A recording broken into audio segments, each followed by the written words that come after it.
Signing day was Wednesday, and it doesn't have all the hullabaloo that it once had. But I'm going to ask you, Caleb, right now, what signees do you think had the biggest impact in 2023? Let's roll on this thing because I think some definitely will. What are your thoughts? Who pops to mind immediately? So this is based on a combination of talent and need, as we all know. So number 5 for me is Nico Iamaleava. Technically, Tennessee has a transition going. I'm sorry. Wait. I thought you were a Milton guy. I thought you said Milton starting the whole season. Hold on. I said I think that Heupel would be biased to Milton, but I think Nico will prove himself to be better straight up. All I said was if Milton has the edge or ever has the edge, keep Milton on. You're the one saying that if Milton doesn't, even if Nico doesn't have the edge, still start him. I don't agree with that. No. I'm not saying still start. I think it will prove itself out, and Nico will win the job by October. Okay. Yeah. So I'm not saying Nico Iamaleava. We've both mistaken each other's takes, but I thought you were a Milton through and through. I thought you were Milton get another year of eligibility, come back in 2024 type of guy. No. No, I am not I am not Caleb Milton, and Joe Milton's not my uncle. I have no ties to him. By the way, are we including transfers in this or just signees? Just signees. This is just signees. We'll have another post about transfers in the future. Transfers are a factor in who plays, though. And get on the message board. Let's get your thoughts because we're going to write a column on this. So we would love to get your thoughts as well. So what signee do you think will be a factor and you might see yourself attributed and off the hook sports? So let's go. Who are your guys? Sorry to slow you down. It's okay. I start with Nico Iamaleava because, yes, I think Milton's going to win the job initially, but it's still going to be an open quarterback competition. And Nico's the highest rated recruit in the class. You're the highest rated recruit in the class going to a position that at least somewhat has an open competition because it's replacing its starter from last year. You've got a good chance to win the job and start. And look, Heupel's system opens up quarterbacks, unfortunately, to get hurt at times. Hendon Hooker won the job from Joe Milton because Joe Milton got hurt against Pitt. So yeah, Nico has a great chance to, if not win the job, at least start a couple of games.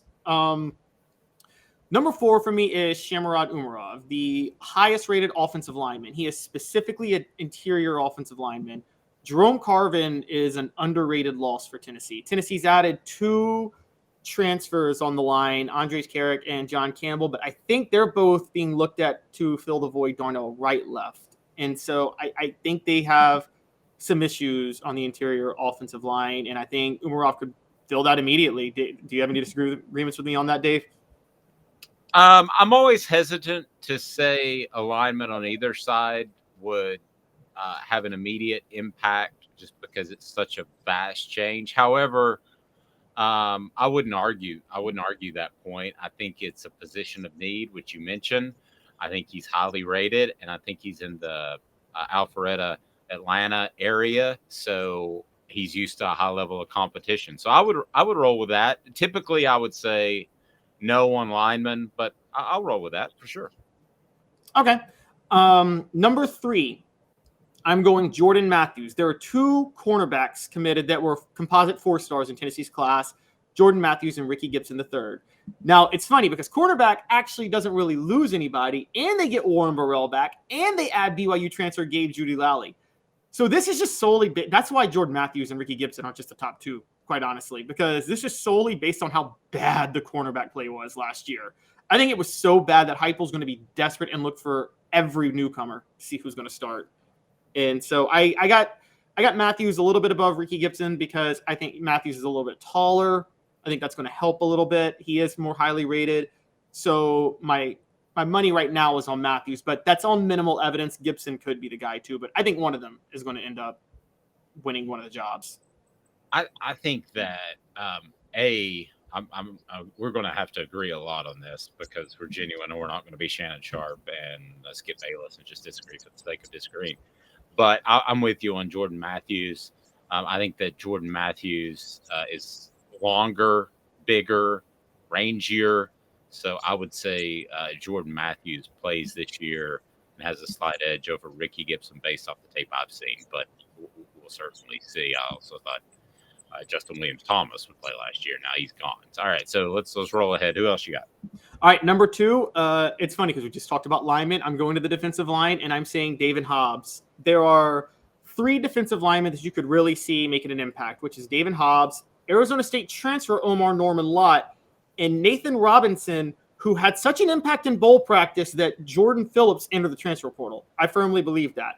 Robinson and Hobbs are probably the 2 most versatile ones. They're kind of that, I don't know what you call it, David. I guess you would say in Tim Banks' 4-3, a hybrid defensive lineman, the guy that can line up in the middle or as an edge rusher. And Latrell Bumpus did a lot of that last year, and he's gone now. And so with him gone and Byron Young gone, I think there's going to be a lean for one of those versatile defensive linemen to make a push.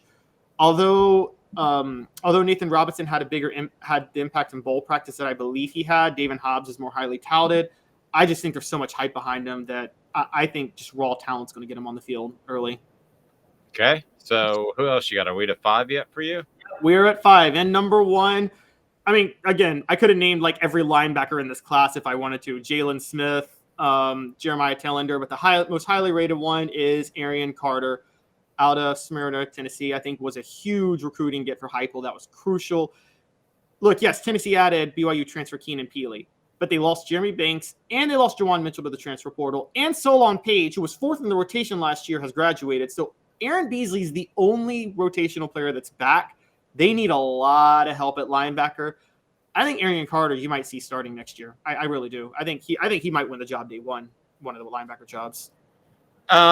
Could be the case. Certainly could be the case. I don't really have much of an argument. I don't have any of an argument with any of those guys. If I were to choose, yeah, I like what you said about David Hobbs, and I would take him over the other defensive lineman to have an impact because his size is already kind of there.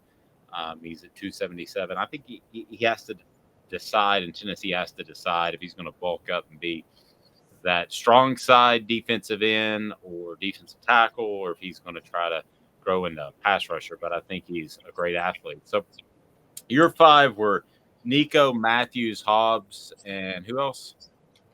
Nico, Matthews, Hobbs, Carter, and Umarov.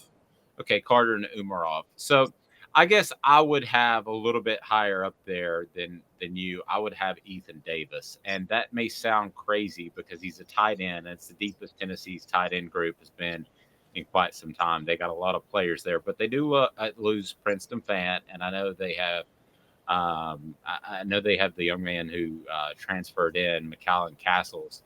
And he can be a factor. But I just think they're going to want to see Ethan Davis because of his athletic ability do something and get an idea of exactly what he is. So I think that he'll be a factor in some shape, form, or fashion, even if it's just looking forward to next year. So I got if I made my top 5, I would have Nico in the top 3 because I think he is going to be a factor.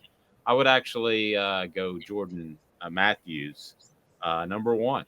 I think he'll find a way to play in some shape, form, or fashion in that secondary, and the rest pretty much fall in line with yours. So, good list, and you can check that out on offthehooksports.com.